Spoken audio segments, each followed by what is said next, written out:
चीनी ऐप्स पर बैन लगाने के बाद अब मोदी सरकार चीन को एक और बड़ा झटका देने की तैयारी कर रही है। भारत अपने स्मार्टफोन बाजार में चीनी स्मार्टफोन के प्रभाव को कम करने जा रहा है।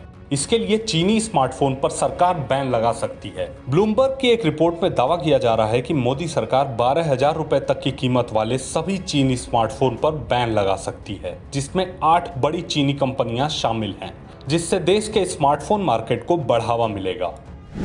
Xiaomi, Realme, Vivo, Oppo, Infinix।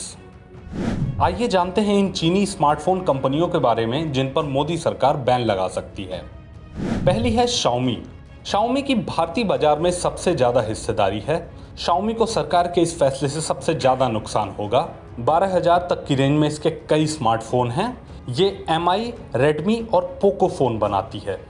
दूसरी है Realme के स्मार्टफोन्स Redmi से बिल्कुल भी कम नहीं हैं। 12,000 तक की रेंज में Realme के 7 स्मार्टफोन हैं। Xiaomi के बाद Realme को सबसे ज़्यादा नुकसान होगा। तीसरी है Vivo। 12,000 तक की रेंज में Vivo के सबसे कम स्मार्टफोन हैं। 12,000 की रेंज में Vivo के 2 से 4 फोन हैं। सरकार के इस फैसले से सबसे कम नुकसान Vivo को होने वाला है। चौथी है Oppo। चौथे नंबर पर Oppo फ़ोन का नाम आता है। 12,000 तक की रेंज में Oppo के बहुत कम फ़ोन हैं। 12,000 तक की रेंज की बात करें तो Oppo के सिर्फ 2 से 4 फ़ोन हैं। Infinix।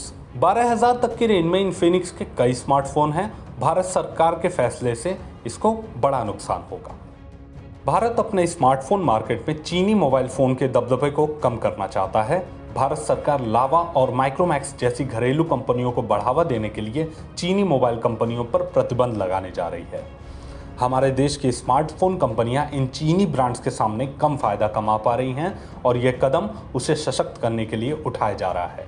2020 में चीनी ऐप्स पर प्रतिबंध के बाद चीनी कंपनियों के खिलाफ मोदी सरकार की यह दूसरी डिजिटल सर्जिकल स्ट्राइक होगी। टाइम्स नाउ भारत डिजिटल की रिपोर्ट।